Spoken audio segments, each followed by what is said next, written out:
నమస్కారం, విశాఖ వాజీ న్యూస్కి స్వాగతం. నేను దుర్గా ప్రసాద్. ముందుగా ఈనాటి ముఖ్యాంశాలు.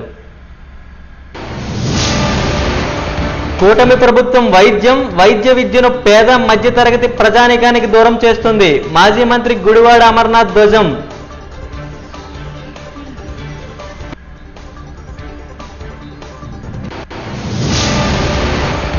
మాజీ ముఖ్యమంత్రి జగన్ కు పీపీపీకి ప్రైవేటుకు మధ్య తేడా తెలీదు. జనసేన విశాఖ జిల్లా అధ్యక్షుడు వంశీకృష్ణ సంచలన వ్యాఖ్య.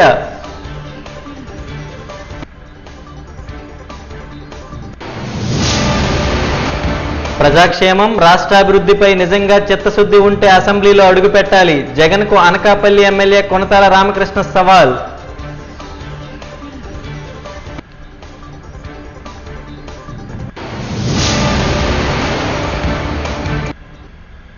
ఇక డీటెయిల్స్ చూద్దాం.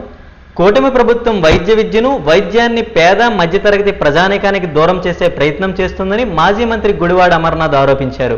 మద్దిలపాలెం పార్టీ కార్యాలయంలో ఆయన మీడియా సమావేశంలో మాట్లాడారు.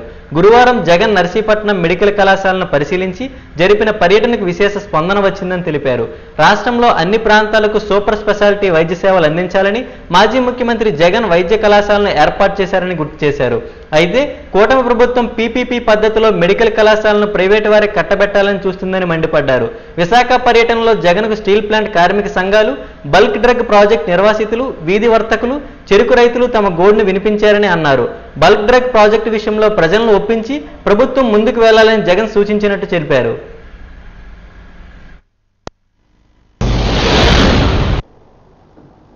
మా వైఎస్ఆర్ కాంగ్రెస్ పార్టీ అధ్యక్షులు మాజీ ముఖ్యమంత్రి శ్రీ వైఎస్ జగన్మోహన్ రెడ్డి గారి నర్సీపట్నం పర్యటన, అంటే ఉమ్మడి విశాఖపట్నం జిల్లా పర్యటన, ఈ ప్రభుత్వం తీసుకున్నటువంటి ప్రజా వ్యతిరేక నిర్ణయమైనటువంటి మెడికల్ కాలేజీల ప్రైవేటీకరణకు వ్యతిరేకంగా ఏదైతే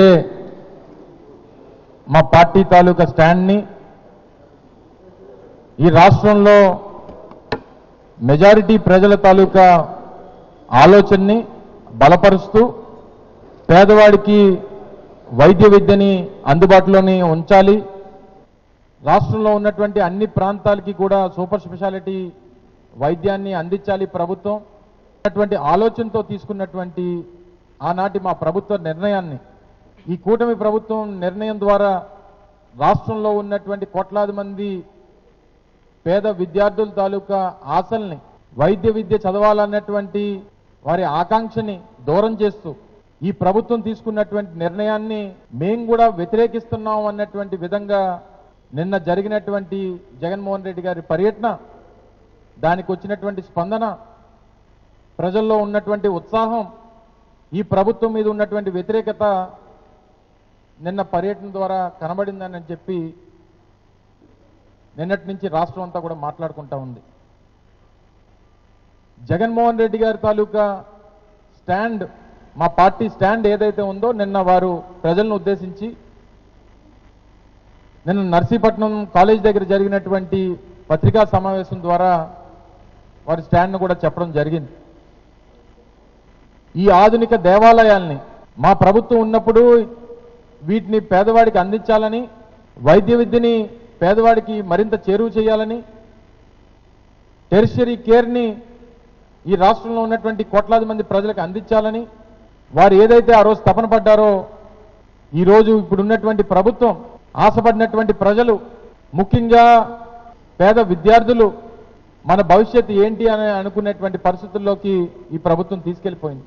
జగన్మోహన్ రెడ్డి గారు మార్కు కనపడకూడదని, రెండోది ఈ మెడికల్ కాలేజీల్ని చంద్రబాబు నాయుడు వెనుకున్న కొంతమంది దఫేదారులకి కట్టబెట్టాలనే ఉద్దేశంతో ప్రైవేటీకరణ చేయాలనే నిర్ణయాన్ని కూటమి ప్రభుత్వం తీసుకోవడం, కూటమి ప్రభుత్వం తీసుకున్న నిర్ణయాన్ని వైఎస్ఆర్ కాంగ్రెస్ పార్టీ గాని, గౌరవప్రదమైన ప్రతిపక్ష పార్టీగా మాజీ ముఖ్యమంత్రి జగన్మోహన్ రెడ్డి గారు గాని, అదేవిధంగా ఈ రాష్ట్రంలో ఉన్న ప్రజలందరూ కూడా, సామాన్య ప్రజల దగ్గర నుంచి మేధావుల వరకు కూడా చంద్రబాబు నాయుడు గారు తీసుకున్న మెడికల్ కాలేజీ ప్రైవేటీకరణ నిర్ణయం తప్పుడు నిర్ణయం, ఇది మంచి నిర్ణయం కాదు, ఈ నిర్ణయాన్ని మేమందరం కూడా వ్యతిరేకిస్తున్నామని రాష్ట్రంలో ఉన్న ప్రజలందరూ కూడా ముక్త కంఠంతో గత నెల రోజులుగా వారికి ఉన్న అవకాశాల మేరకు దీన్ని వ్యతిరేకిస్తూ ఏ విధంగా ఉద్యమాలు చేస్తున్నారో మనం చూసాం. ఈ ప్రజలందరికీ కూడా మద్దతుగా నిలవాలి, మద్దతుగా నిలిచి పెద్ద ఎత్తున మెడికల్ కాలేజీలకి వ్యతిరేకంగా పోరాటం చేసి ఈ ప్రభుత్వం మీద ఒత్తిడి తీసుకొచ్చి ఈ ప్రభుత్వం మెడలు వంచి ఈ ప్రభుత్వ మెడికల్ కాలేజీలను ప్రభుత్వ రంగంలోనే కొనసాగే విధంగా చేయాలనే ఉద్దేశంతో జగన్మోహన్ రెడ్డి గారు నిన్న విశాఖపట్నానికి విచ్చేసి విశాఖపట్నం నుంచి నర్సీపట్నం మెడికల్ కాలేజీకి వెళ్లాలని ఆయన పర్యటన ఉంటే దాన్ని ఈ రాష్ట్రంలో ఉన్న పోలీస్ అధికారులు గాని, ప్రభుత్వ పెద్దలు గాని అడుగడుగునా కూడా అడ్డుకునే ప్రయత్నం చేస్తూ మొదట పర్మిషన్ లేదని మాజీ మంత్రివర్యులు అనకాపల్లి జిల్లా పార్టీ అధ్యక్షులు గుడివాడ అమర్నాథ్ గారు సమాచారం తెలియజేసి జగన్మోహన్ రెడ్డి గారి యొక్క టూర్ ప్రోగ్రామ్ సంబంధించి ఇలా నర్సీపట్నం మెడికల్ కాలేజ్ ఇచ్చేస్తున్నారంటే, వైసీపీ అధినేత జగన్ నర్సీపట్నం పర్యటనపై టీడీపీ రాష్ట్ర ప్రధాన కార్యదర్శి చింతకాల విజయ్ ఆసక్తికర వ్యాఖ్యలు చేశారు. మెడికల్ కళాశాల పేరిట ఆయన ఈ పర్యటన జరపడం హాస్యాస్పదమని వ్యాఖ్యానించారు. ఈ మేరకు విఎంఆర్డీఏ చైర్పర్సన్ ప్రణవ్ గోపాల్తో కలిసి విశాఖ జిల్లా టీడీపీ కార్యాలయంలో ఆయన మీడియా సమావేశంలో మాట్లాడారు. జగన్ ఈ పర్యటనలో ఉత్తరాంధ్రపై ప్రేమ ఉన్నట్టు నటిస్తూ పచ్చి అబద్ధాలు మాట్లాడారని విమర్శించారు. స్టీల్ ప్లాంట్ తీసేసి అక్కడ రాజధాని కడితే ఎలా ఉంటుందని మాజీ సీఎస్ ఎల్వి ప్రసాద్కు అడిగిన జగన్ ఇప్పుడు అదే స్టీల్ ప్లాంట్పై ముసల కన్నీరు కారుస్తుండడం విడ్డూరంగా ఉందని ఎద్దేవా చేశారు. పీపీపీ మోడ్ అర్థం కూడా జగన్కు తెలియదని ధ్వజమెత్తారు. జగన్ మెడికల్ కాలేజీస్ గురించి మాట్లాడాలంటే అసెంబ్లీకి వచ్చి మాట్లాడాలని సవాల్ విసిరారు. వైఎస్ఆర్సీపీ నాయకులందరికీ కూడా నేను చెప్తుంది ఏంటంటే, వైఎస్ఆర్సీపీ నర్సీపట్నం నియోజకవర్గంలో మెడికల్ కాలేజ్ అనే ఒక పేరుతో అక్కడికి ఈరోజు పర్యటన చేసి జగన్మోహన్ రెడ్డి గారు మాజీ ముఖ్యమంత్రి గారు అక్కడికి వచ్చి ఉత్తరాంధ్ర మీద అమితమైన ప్రేమతో ఉన్నట్టు మాట్లాడడం అనేది చాలా హాస్యాస్పదం. ఈరోజు ఉత్తరాంధ్ర ప్రజానికం మొత్తం కూడా బుద్ధి చెప్పి ఆయనకి తలదించుకునేలా చేసి మొన్న ఎలక్షన్లో మొత్తం రాష్ట్ర వ్యాప్తంగా ఒక 11 సీట్లు ఇచ్చి ఈరోజు అంత గట్టిగా చెంప మీద కొట్టినా కానీ ఇంకా అబద్ధాలు మానకుండా ఈరోజు వచ్చి ఎంత పచ్చి అబద్ధాలు మాట్లాడుతున్నారంటే, ఇందాక వైజాగ్లో స్టీల్ ప్లాంట్ మీద అత్యంత ప్రేమ ఉన్నట్టు స్టీల్ ప్లాంట్ గురించి మాట్లాడడం మొదలుపెట్టాం. స్టీల్ ప్లాంట్ వాళ్ళని ఇప్పుడే కలిశాను, వాళ్ళందరూ కూడా వాళ్ళ బాధల్లో నాకు రిప్రజెంటేషన్ ఇచ్చారు. స్టీల్ ప్లాంట్ అలా అయిపోతుందని నాకు చాలా బాధగా ఉంది అని చెప్పి ముసలి కన్నీరు కారుస్తూ మొన్న ఎల్వి సుబ్రహ్మణ్యం గారు ఎక్స్ చీఫ్ సెక్రటరీ గారు ఒక వీడియో రిలీజ్ ఒక ప్రెస్ మీట్ లో చెప్తున్నారు, ఈ స్టీల్ ప్లాంట్ తీసేసి అన్న ఇక్కడ క్యాపిటల్ కడితే ఎలా ఉంటుందంటావు అని జగన్మోహన్ రెడ్డి గారు ఆయనతో చెప్పాడంట. ఆయన అన్నాడు, అసలు ఏ నాయకుడైనా అవగాహన లేకుండా ఈ విధంగా విశాఖ ఉక్కు ఆంధ్రుల హక్కు అని చెప్పి ఆ రోజుల్లో ఉద్యమం చేసి ప్రాణాలు అర్పించి ఎంతో మంది స్టీల్ ప్లాంట్ తీసుకొస్తే ఆ స్టీల్ ప్లాంట్ తీసేద్దాం అన్నా అని చెప్పి నన్ను అడుగుతున్నాడంటే, ఇలాంటి వాడు నాయకుడిగా ఉండడం అవసరమా అని చెప్పి ఆయన మొన్న మాట్లాడుతున్నారు ఎల్వి సుబ్రహ్మణ్యం గారు. ఆ రోజు ఆ వ్యక్తితో అలా మాట్లాడి ఈ రోజు వచ్చి అపోజిషన్ లో కూర్చొని పోయేసరికి ప్రజల్ని బుద్ధి చెప్పేసరికి ఈరోజు నర్సీపట్నం వచ్చి స్టీల్ ప్లాంట్ గురించి మాట్లాడుతున్నాను. నేను ఆక్రందనలు విన్నాను, అన్నార్థులు ఆక్రందనలు విన్నాను, మధ్యలో వస్తుంటే చాలా మందితో మాట్లాడాను. ఇవన్నీ కూడా చూస్తుంటే చాలా హాస్యాస్పదం. ఎందుకంటున్నానంటే, ఈ వ్యక్తి అబద్ధాలు కోరు. ఎందుకు అబద్ధాలు కోరు అన్నానంటే, మెగా డిఎస్సి తీసుకొస్తాను, ఈ పోస్టర్ మీ దాంట్లో పడిందే కదండి, ఇది అబద్ధం.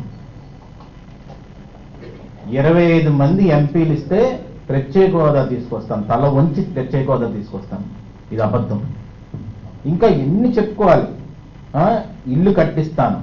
నర్సీపట్నం సెంటర్లో నువ్వు మర్చిపోయామో జగన్మోహన్ రెడ్డి గారు, అదే నర్సీపట్నం సెంటర్లో శ్రీకన్య థియేటర్ దగ్గర వ్యాన్ ఎక్కి మైక్ పట్టుకొని ప్రజలందరికీ కూడా ఈ టిట్కో ఇల్లులన్నీ కూడా మీరు ఈఎంఐలు కట్టొద్దండి. ఆంధ్ర విశ్వవిద్యాలయం పట్టాల పండుగ వాయిదా పడింది. వాస్తవానికి ఈ నెల 15న ఈ స్నాతకోత్సవం జరగాల్సి ఉంది. అయితే వేదిక మార్పు కారణంగా వ్యక్తమైన అభ్యంతరాల నేపథ్యంలో అధికారులు ఈ ఉత్సవాన్ని వాయిదా వేసినట్టు సమాచారం. ఆంధ్ర విశ్వవిద్యాలయం తొలి ఉపకులపతి కట్టమంచి రామలింగారెడ్డి గౌరవార్థం డాక్టర్ విఎస్ కృష్ణ లైబ్రరీకి సమీపంలో ఈ కాన్వోకేషన్ హాల్ నిర్మించిన సంగతి తెలిసిందే. ఈ ఉత్సవ రంగంలోనే మొదటి నుంచి పట్టభద్రుల పండుగను నిర్వహించడం ఆనవాయితీ. అయితే ఈ ఉత్సవ రంగం మరమ్మతులకు గురైంది. ప్రస్తుతం ఆ పనులు కొనసాగుతున్నాయి. ఈ నేపథ్యంలో బీచ్ రోడ్లోని ఏయూ కన్వెన్షన్ సెంటర్ వేదికగా ఈ నెల 15న 91, 92 స్నాతకోత్సవాలు నిర్వహించాలని అధికారులు భావించారు. 2 ఏళ్లు పట్టభద్రులకు ఒకేసారి పట్టాలు అందించాలని నిర్ణయించారు.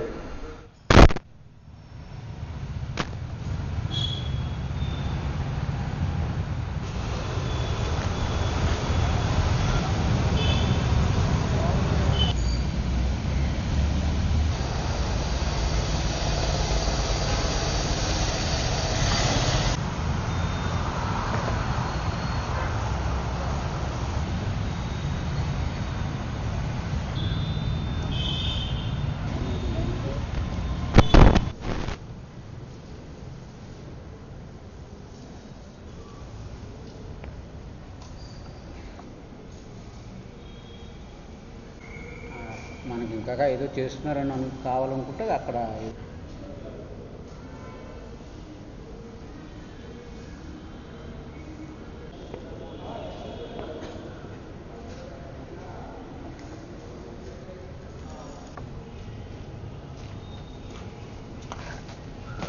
మీడియాని రాకూడదు.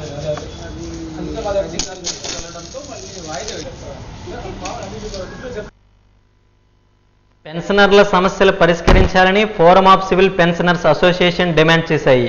ఈ మేరకు జీవీఎంసీ గాంధీ పార్కు వద్ద ధర్నా చేపట్టాయి. ఈ సందర్భంగా అసోసియేషన్స్ నాయకులు మాట్లాడారు. పెన్షన్ నిబంధనలకు సవరణలు చేస్తూ పెన్షనర్లను కొత్త, పాత అని విభజించే ఈ ధర్నా చేపట్టినట్టు తెలిపారు. 8వ పే కమిషన్ వెంటనే ఏర్పాటు చేయాలని డిమాండ్ చేశారు. ఆర్థిక బిల్లు 2025లో భాగంగా సిసిఎస్ పెన్షన్స్ రూల్స్కి సవరణలు చేసి రూపొందించిన చట్టం ప్రస్తుత పెన్షనర్లకు నష్టం కలిగిస్తుందని వాపోయారు. పెన్షనర్లను పాత, కొత్త అని విభజించే ఈ చట్టాన్ని forum of civil pensioners association సవాల్ చేస్తూ సుప్రీంకోర్టులో కేసు వేయనున్నట్లు తెలిపారు. రాజ్యాంగంలోని 14వ ఆర్టికల్కు విఘాతం కలిగించే ప్రస్తుత పెన్షనర్లకు నష్టం కలిగించే ఈ సవరణ చట్టాన్ని తక్షణమే వెనక్కి తీసుకోవాలని డిమాండ్ చేశారు.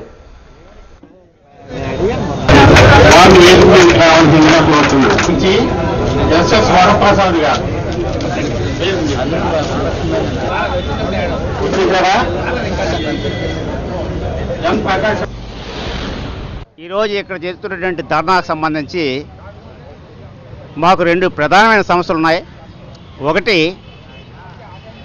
వాలిడేషన్ ఆఫ్ పెన్షన్ యాక్ట్ అని మార్చి నెలలోనే కేంద్ర ప్రభుత్వం పార్లమెంట్లో బిల్లు పెట్టి ఆర్థిక బిల్లులో భాగంగా దీన్ని కూడా పెన్షన్ అమెండ్మెంట్ రూల్స్ని అమెండ్ చేసి 2-3 రోజుల్లోనే హడావిడిగా దాన్ని చట్టం చేశారు.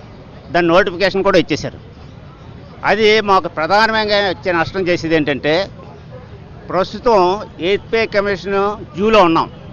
1/1/2026 నుంచి 8th పే కమిషన్ అమలు చేయవలసి ఉంది.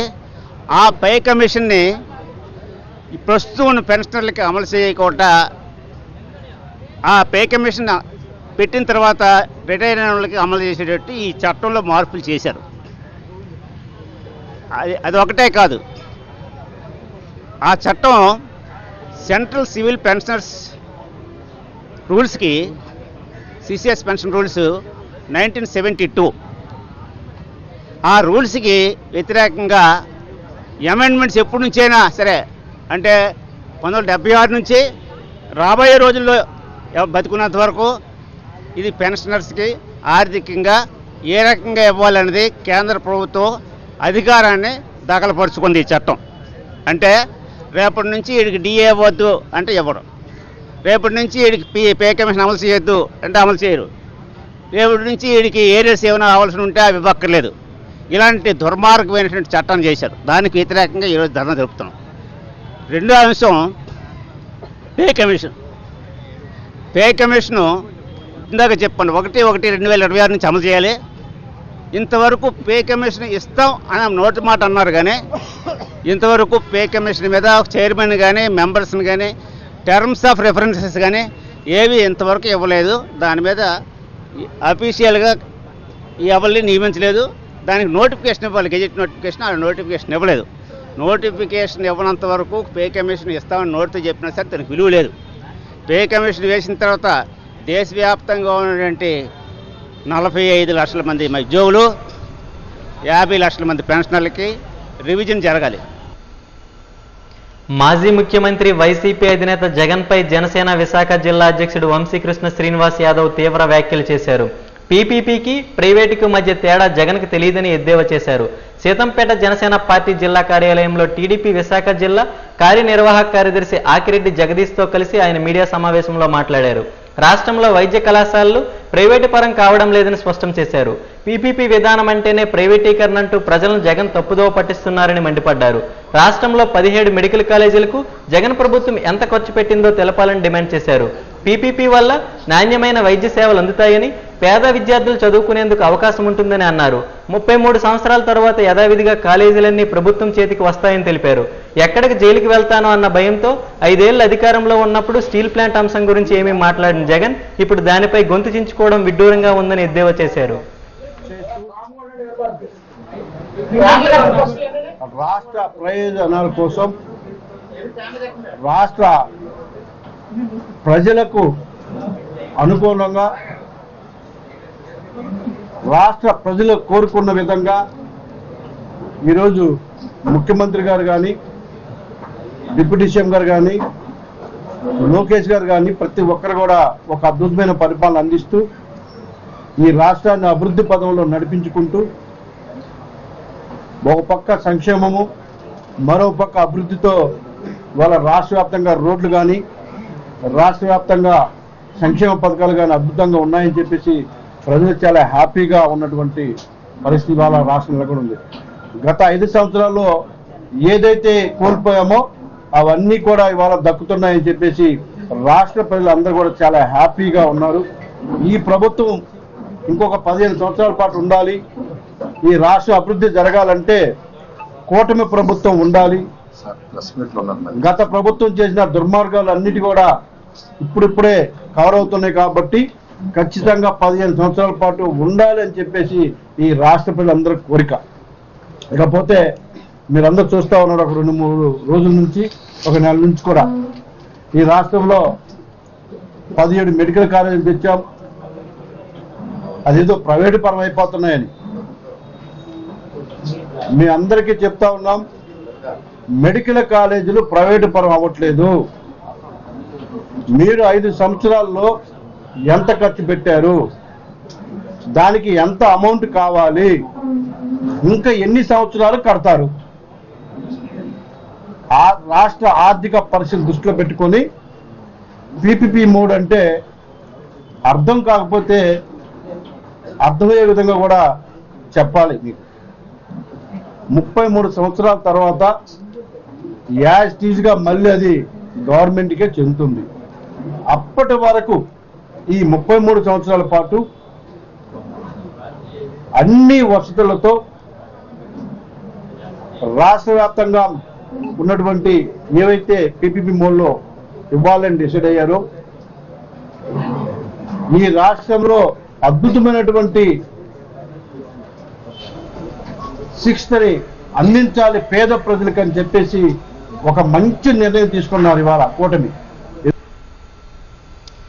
అక్కైపాలెం జీవీఎంసీ కమ్యూనిటీ హాల్ సమీప ప్రజ్వలవాణి సొసైటీ దివ్యాంగ బాలలు వివిధ డిజైన్లో ఆకర్షణీయంగా రూపొందించిన దీపావళి ప్రమిదలు ఇట్టే ఆకట్టుకుంటున్నాయి.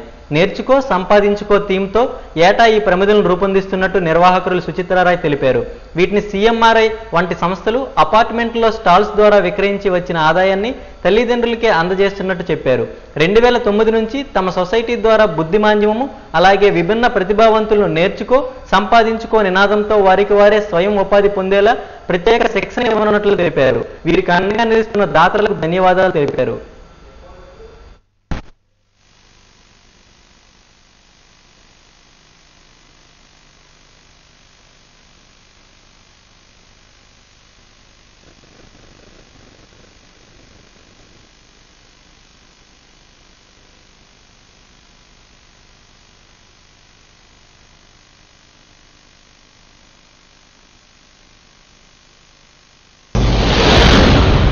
మన ఎన్జిఓ తాలూకా ముఖ్యమైన ఉద్దేశం లెర్నింగ్ అండ్ అర్నింగ్. దివ్యాంగ్ పిల్లలు వాళ్ళ కాళ్ళ మీద వాళ్ళని నించోవాలి అని చెప్పి మీ ఆర్గనైజేషన్లో మదర్స్ హెల్ప్ తీసుకుంటామండి. మదరే మనకి మొదటి గురువు కాబట్టి మీ మదర్స్కి వొకేషనల్ ట్రైనింగ్స్ ఎలాగ ఇవ్వాలి వాళ్ళ చైల్డ్కి అనేది ట్రైనింగ్ ఇచ్చి ఆ మదరే ఇక్కడ టీచర్గా మన దగ్గర వర్క్ చేస్తూ వాళ్ళ చిల్డ్రన్స్తో పాటు పక్కన్న చిల్డ్రన్స్ కూడా ట్రైనింగ్ ఇస్తారు. ఈ ట్రైనింగ్లో లోకోమోటర్ స్కిల్స్ అంటే తన పని తను చేసుకోవడం, తనకు ఆకలేసింది అనుకోండి కుక్కర్ పెట్టుకొని అన్నం వండుకొని తినడం కూడా, అలాగే తినిన ప్లేట్ని క్లీన్ చేసి పెట్టుకోవడం. అలా దాని తర్వాత చైల్డ్ తాలూకు ఐక్యూ, తర్వాత చైల్డ్ ఇంట్రెస్ట్ బట్టి వాళ్ళ అకాడమిక్ స్కిల్స్ అంటే వాళ్ళ చదువు అనేది మనం డిజైన్ చేస్తాం. సో చైల్డ్ ఐక్యూ బట్టి మన చైల్డ్కి ఓపెన్ స్కూల్ 10 ద్వారా NOS 10 ద్వారా చైల్డ్ కొంచెం వెళ్ళి స్కూల్స్ కాలేజీల్లో కూర్చోగలడు అని అంటే వాడికి ఆ దగ్గరలో ఉన్న స్కూల్ కానీ కాలేజ్లో కానీ జాయిన్ చేసి అక్కడ నుంచే చదివించడం మొదలు పెడతాం. సో ప్రతి చైల్డ్ కూడా ఇక్కడ మన చదువుకున్న పిల్లలు వాళ్ళ 10th క్లాస్ కంపల్సరీ అటెంప్ట్ అవుతారండి. ఒకసారి అయితే పాస్ అవ్వడం కష్టము, ఒక్కొక్కసారి అయితే 2-3 అటెంప్ట్స్, ఒక్కొక్కసారి 4-5 అటెంప్ట్స్ కూడా తీసుకుంటారు వాళ్ళు పాస్ అయిన 4 సబ్జెక్టులకి. ఎందుకంటే 10 మార్క్స్లే మనకి పాస్ అవ్వడానికి 10th క్లాస్. అలాగే ఎవ్రీ ఇయర్ మన ప్రజ్వల్ వాణి వెల్ఫేర్ సొసైటీ విశాఖ ఖుషి దీప్ అని చెప్పి ఈ ఒక ప్రాజెక్ట్ని నిర్వహిస్తుంది. దీని తాలూకా ముఖ్యమైన ఉద్దేశం మనందరూ కూడా చదువుకుంటాం, ఉద్యోగాలకు వెళ్తాం, దేనికోసం వెళ్తాం అండి? డబ్బులు సంపాదించడానికి. ఆ డబ్బులు అంటే ఏంటి, డబ్బులు ఎలా సంపాదించుకోవాలి, ఆ డబ్బులు సంపాదించాలంటే నేను ఏం పని చేయగలను, ఇది అండి ఈ దివాళీ తాలూకా ముఖ్యమైన ఉద్దేశం. మనం ఈ ప్రమిదలు అనేది పెయింట్ చేసి పిల్లల ద్వారా పిల్లలే వెళ్ళి కుమ్మరి వాళ్ళ దగ్గర ప్రమిదల డిజైన్స్ తీసుకొని వచ్చి వాటిని వాళ్ళకి నచ్చిన కలర్స్ అంటే నార్మల్గా మన స్పెషల్ కిడ్స్లో ప్రాబ్లం ఏముంటుంది అని అంటే కలర్ బ్లైండ్నెస్ ఉంటుంది. RGB రెడ్ గ్రీన్ బ్లూ ఏదైతే రెటీనా అబ్జర్వేషన్ చేసిన కలర్స్ ఉంటాయో ఆ కలర్స్ మీద అవగాహన కలిగిస్తూ ఈ చిల్డ్రన్స్ దాన్ని బట్టి పెయింటింగ్స్ చేసి వాళ్ళకి మనసులో ఏదైతే డిజైన్ వస్తుందో ఆ డిజైన్ బట్టి దాని మీద దిద్దడం అనేది తయారు చేస్తారు. తయారు చేసిన ఈ ఐటమ్స్ మరి ఎక్కడ అమ్మాలి? అమ్మడానికి ఎవరైనా కూడా మనకి సపోర్ట్ చేయాలి కదా. సో అమ్మడానికి అని చెప్పేసి మేము ఏం చెప్తాము అని అంటే ఎన్ని షాపింగ్ మాల్స్, మీ ఆఫీసెస్, మీ గ్రేటర్ కమ్యూనిటీ అపార్ట్మెంట్స్ దగ్గర మాకు ఒక చిన్న డెస్క్ ప్రొవైడ్ చేయండి, ఒక కుర్చీ ఒక టేబుల్ ప్రొవైడ్ చేస్తే మా ఒక చైల్డ్ విత్ మదర్, ఆ అబ్బాయి కానీ అమ్మాయి కానీ వాళ్ళ అమ్మతో పాటు అక్కడికి వచ్చి వాళ్ళు తయారు చేసిన ప్రోడక్ట్స్ అక్కడ పెడతారు. కొత్త వ్యక్తితో వాళ్ళు ఎలా తయారు చేశారని చెప్తారు. అక్రమంగా తొలగించిన VMRDA సొసైటీ గార్డెన్స్ కార్మికులను వెంటనే విధుల్లోకి తీసుకోవాలని CATU అనుబంధ VMRDA సొసైటీ కార్మికుల యూనియన్ డిమాండ్ చేసింది. ఈ మేరకు అక్కయ్యపాలెం కార్మిక శాఖ కార్యాలయం ఎదుట ధర్నా చేపట్టింది. తొలగించిన కార్మికులను విధుల్లోకి తీసుకోవాలని, PF, ESI సదుపాయం కల్పించాలని నినాదాలు చేశారు. ఈ సందర్భంగా యూనియన్ కార్యదర్శి వి కృష్ణారావు మాట్లాడుతూ వయోపరిమితి దాటిపోయిందని 11 మందిని, దీర్ఘకాలిక సెలవులు పెట్టారని మరో 6 మందిని తొలగించారని, ఇది అన్యాయమని వాపోయారు. వీరిని తిరిగి విధుల్లోకి తీసుకోవడంతో పాటు PF, ESI సదుపాయం కల్పించాలని, కార్మిక చట్టం వర్తింపజేయాలని డిమాండ్ చేశారు. లేకుంటే ఆందోళన తీవ్రతరం చేస్తామని హెచ్చరించారు.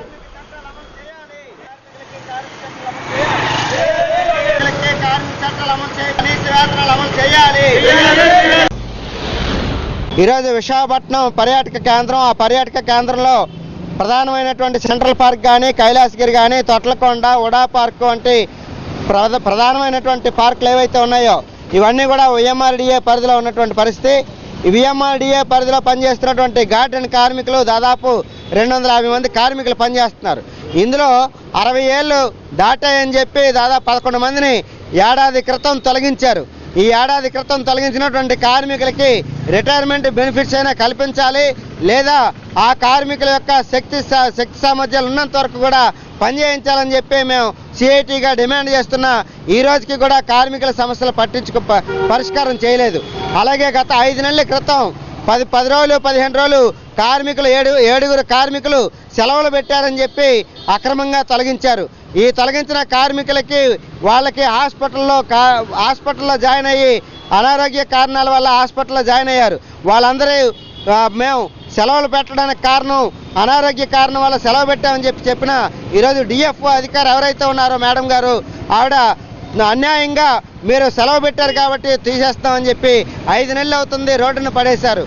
వీళ్ళను ఈరోజు సొసైటీ కార్మికులుగా ఉన్నటువంటి వీళ్ళకి కలెక్టర్ వేతనాలు అమలు చేస్తూ ఉన్నారు. వీళ్ళకి ESI కానీ, PF కానీ, రిటైర్మెంట్ బెనిఫిట్స్ కానీ, లేదు వారాంతపు సెలవులు కానీ, లేబర్ హాలిడేస్ కానీ ఏ ఒక్కటి కూడా కార్మిక చట్టాలు అమలు చేయడం లేదు. మరి కార్మిక చట్టాలు వర్తింపజేయనప్పుడు ఏ రకంగా మీరు 60 ఏళ్ళు దాటాయని చెప్పి తొలగిస్తారు? ఏ రకంగా మీరు లాంగ్ లీవ్ పెట్టారని చెప్పి తొలగిస్తారని చెప్పి మేము అడుగుతా ఉన్నాం. కలెక్టర్ గారికి మేము వినతిపత్రం ఇచ్చాం, అలాగే లేబర్ డిపార్ట్మెంట్ DCL గారికి వినతిపత్రం ఇచ్చాం. వీళ్ళిద్దరూ కూడా వెంటనే జోక్యం చేసుకొని కార్మికుల సమస్యలు పరిష్కారం చేయాలని చెప్పి మేము డిమాండ్ చేస్తున్నాం. ప్రముఖ బంగారు ఆభరణాల కొనుగోలు సంస్థ క్యాప్స్ గోల్డ్ అనుబంధ విభాగమైన వాల్యూ గోల్డ్ ఆంధ్రప్రదేశ్లో 7 కొత్త బ్రాంచులను ప్రారంభించింది. అందులో భాగంగా విశాఖ శాఖల వాల్యూ గోల్డ్ లోగోను నగరంలోని ఓ హోటల్లో సినీ నటి అనసూయ ఆవిష్కరించారు. ఈ సందర్భంగా ఆమె మాట్లాడుతూ బంగారం కేవలం అలంకరణ మాత్రమే కాదని మహిళలకి ఎంతో అనుబంధాన్ని కలిగి ఉందని అన్నారు. అవసరార్థం సరైన ధరకు బంగారాన్ని అమ్ముకునే అవకాశాన్ని వాల్యూ గోల్డ్ కలిగించడం శుభపరిణామం అన్నారు. వాల్యూ గోల్డ్ డైరెక్టర్ అభిషేక్ చందా మాట్లాడుతూ విశాఖపట్నంలోని గాజువాక, జగదాంబ, గోపాలపట్నం, మధురవాడ ప్రాంతాల్లో, విజయవాడలోని MG రోడ్, భవానీపురంలో, కర్నూలులోని ఇందిరాగాంధీ నగర్లో తమ బ్రాంచులను ఏర్పాటు చేస్తున్నట్టు తెలిపారు.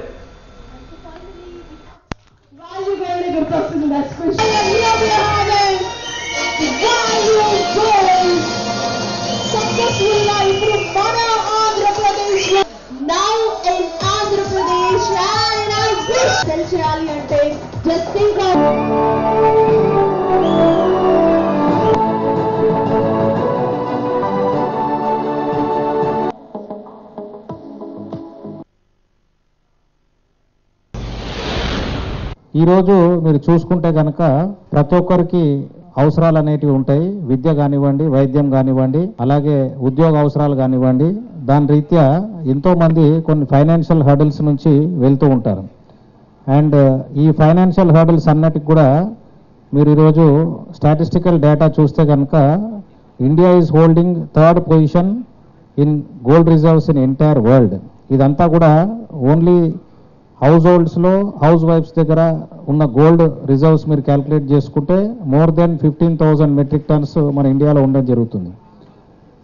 అయితే ఈరోజు మీ పవర్ అనేది మీ నిత్యావసరాల కోసము ఒక దగ్గర వెళ్ళి అమ్ముకోవాలనుకుంటే కనుక ఒక సరైన చిరునామా అనేది వాల్యూ గోల్డ్ కల్పిస్తుంది.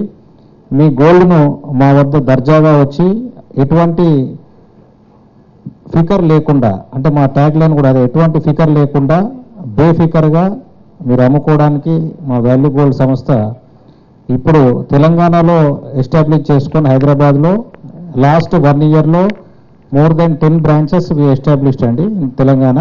సో అండ్ నేను చెప్పిన విధంగా అందరికీ నిత్యావసరాలు ఏవైతే ఉంటాయో మీరు దర్జాగా అమ్ముకోవడానికి వాల్యూ గోల్డ్ అనే ఒక సంస్థ మీకు అవకాశం కల్పిస్తుంది. Just want to add some more our USPs. We are the only old gold buying company who introduced the automated process.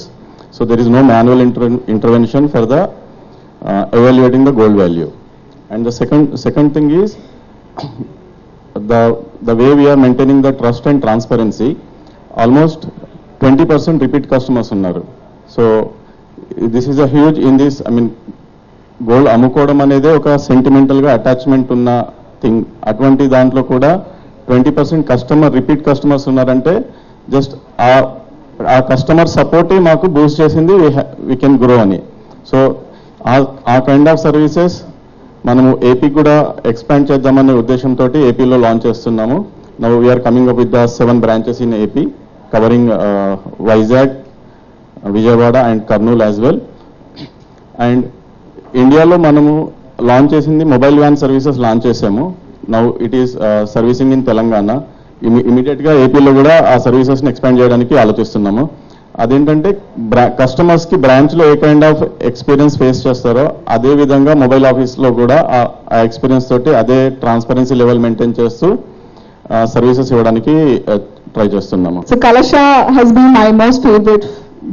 The exclusivity, వాళ్ళ కారిగరీ అంటారు కదా, అది కానివ్వండి, and the kind of quality they have as a team. Caps Gold పర్టికులర్గా వాళ్ళు 1900s నుంచి ఉన్నారంటే it's more than, to be more precise, 125 years now. It's amazing. So ఇంతకంటే గట్టి అంటే ఒక ఫౌండేషన్ మనం వెతకనవసరం లేదు. So I see in 2 years 19 branches is not an easy thing. నేను మిగతాదంతా చెప్పేశారు. వాళ్ళు మార్కెటింగ్ అంటే వాళ్ళు చెప్పాల్సినవి చెప్తేనే కదా సిగరెట్ కూడా మంచిగా ఒంటిగాని రాస్తేనేగా తెలిసేది అన్నట్టు. సో చెప్పాలి తప్పదు, కానీ వాళ్ళు చెప్పినవి అని చెప్పేశారు. నేను చెప్పాలనుకుంటుంది ఏంటంటే, పాయింట్ ఏంటంటే బంగారం విలువ ఎంత పెరిగిందో మనందరికీ తెలుసు. సో యూజువల్గా బంగారం అమ్మో వాల్యూ పెరుగుతుంది అని యాజ్ కస్టమర్స్ మనందరం టెన్షన్ పడిపోతుంటాం. కానీ థ్యాంక్స్ టు వాల్యూ గోల్డ్ బంగారం కొనడం అమ్మడం రెండూ హ్యాపీగా ఉన్నాయి. ప్రైస్ పెరుగుతున్న కొద్దీ మనం కూడా హ్యాపీగా ఫీల్ అయ్యేలాగా ఆ బ్రాండ్ ఎస్టాబ్లిష్ అయింది. బికాజ్ వాల్యూ గోల్డ్ ఉంటే బంగారం రేటు పెరిగితే కొనుక్కోకపోతే అమ్మేసుకుందాము అనే రేంజ్లో ఉంది. మెడికల్ కళాశాలపై మాట్లాడే నైతిక హక్కు మాజీ ముఖ్యమంత్రి వైసీపీ అధినేత జగన్కు లేదని అనకాపల్లి ఎమ్మెల్యే కొనతాల రామకృష్ణ, జనసేన పార్టీ మరో నాయకులు కోన తాతారావు విమర్శించారు. జగన్ నర్సీపట్నం పర్యటనపై డాబా గార్డెన్స్ విజేఎఫ్ ప్రెస్ క్లబ్లో ఏర్పాటు చేసిన మీడియా సమావేశంలో వారు తీవ్ర వ్యాఖ్యలు చేశారు.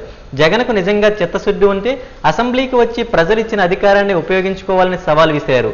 కూటమి ప్రభుత్వం ఏర్పడినప్పటి నుంచి ఏపీ పునర్నిర్మాణం జరుగుతుందని, పరిపాలనా నైపుణ్యం ఉన్న సీఎంగా చంద్రబాబు రాష్ట్రాన్ని ప్రగతి పథంలో నడిపిస్తున్నారని, అందుకు ఉప ముఖ్యమంత్రి పవన్ కళ్యాణ్ చేదోడుగా నిలుస్తున్నారని పేర్కొన్నారు. జగన్ గత 5 ఏళ్ల దుష్టపాలనలో రాష్ట్రంలో అన్ని రంగాలు విచ్ఛిన్నమయ్యాయని మండిపడ్డారు. చిన్నాభిన్నమైన వ్యవస్థను చక్కదిద్ది కూటమి ప్రభుత్వం హామీలు నెరవేరుస్తుందని తెలిపారు. మా జీవీఎంసీలో ఈ రాష్ట్రంలో కూటమి ప్రభుత్వం ఏర్పడే దగ్గర నుంచి విధ్వంసం నుంచి, విచ్ఛిన్నం నుంచి పునర్నిర్మాణం జరిగేటువంటి కార్యక్రమం పరిపాలనా అనుభవం ఉన్నటువంటి, నైపుణ్యం ఉన్నటువంటి, ఈ దేశంలోనే అత్యంత సీనియర్ నాయకులైనటువంటి నారా చంద్రబాబు నాయుడు గారు ముఖ్యమంత్రిగా ఈ రాష్ట్రాన్ని ప్రగతి పథంలో నడిపిస్తూ వారికి అండదండలుగా ఉప ముఖ్యమంత్రిగా శ్రీ పవన్ కళ్యాణ్ గారు చేదోడు వాదోడుగా ఉండి ఈ రాష్ట్రాన్ని ముందుకు నడిపించే దిశలో కేంద్ర ప్రభుత్వ సహాయ సహకారాలతో అన్ని రంగాల్లో కూడా ముందుకు వెళ్తున్నటువంటి పరిస్థితికి తార్కాణంగా గత వైఫల్యాల నుంచి, గత విచ్ఛిన్నం నుంచి అనుకూలంగా పరిస్థితులు మార్చుకొని రాష్ట్రాన్ని ప్రగతి మార్గంలోకి తీసుకొని వెళ్ళి వేలాది కోట్ల, లక్షలాది కోట్ల రూపాయలు పెట్టుబడులు ఈ రాష్ట్రంలోకి వచ్చి పరిశ్రమలు వచ్చేటువంటి మంచి వాతావరణంలో ఈ రాష్ట్ర అభివృద్ధి కూడా చూస్తే గతంకి ఇప్పటికీ చూస్తే ఈ ఏడాది మొదటి క్వార్టర్లోనే ఏప్రిల్, మే, జూన్లో 10.5% మన జిఎస్డిపి పెరిగింది. దేశవ్యాప్తంగా 8.8% ఉంటే మన రాష్ట్రంలోనే అంతకంటే ఎక్కువగా జిఎస్డిపి పెరిగిందంటే ఇదే అభివృద్ధి సూచిక, ఎందుకంటే వేరే నిదర్శనం అక్కర్లేదు. గత ఏడాది అయితే మన రాష్ట్రం 9.8% ఉంది, ఈ ఏడాది 10.5% పెరిగింది. అంటే పెరగడం ఉండేసరికి సంపద పెరిగింది, ఉద్యోగ అవకాశాలు పెరుగుతాయి, తలసరి ఆదాయాలు పెరిగే కార్యక్రమం ఉన్నది కాబట్టే మనం ఇటువంటి అభివృద్ధి సాధించుకోగలుగుతున్నాం. ఇటువంటి అభివృద్ధిలో ఇన్ని ఇబ్బందికర పరిస్థితులు ఉన్నప్పటికీ రాష్ట్రంలో గత 5 ఏళ్ల దుష్ట పరిపాలనలో అన్ని రంగాల్లో కూడా చిన్నాభిన్నం అయిపోయి చెట్టుకొకరు పుట్టకొకరు అయ్యే విధంగా ఉండి ఏ వ్యవస్థ కూడా సక్రమంగా నడవనటువంటి పరిస్థితిలో అన్ని వ్యవస్థను సక్రమంగా నడిపిస్తూ సకాలంలో 1వ తారీఖు కల్లా పెన్షన్ ఇస్తూ, అదేవిధంగా ఏవైతే ఎన్నికల ముందు వాగ్దానాలు చేశామో ఆ వాగ్దానాలన్నీ కూడా నిలబెట్టుకునే విధంగా. బాజీ న్యూస్ ముగించే ముందు ముఖ్యాంశాలు మరొకసారి. కూటమి ప్రభుత్వం వైద్య విద్యను పేద మధ్య తరగతి ప్రజానీకానికి దూరం చేస్తుంది. మాజీ మంత్రి గుడివాడ అమర్నాథ్ ధ్వజం.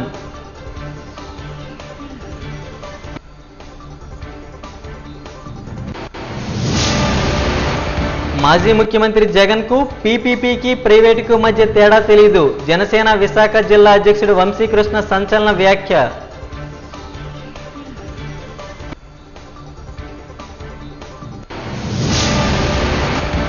ప్రజాక్షేమం, రాష్ట్రాభివృద్ధిపై నిజంగా చిత్తశుద్ధి ఉంటే అసెంబ్లీలో అడుగుపెట్టాలి. జగన్కు అనకాపల్లి ఎమ్మెల్యే కొనతాల రామకృష్ణ సవాల్.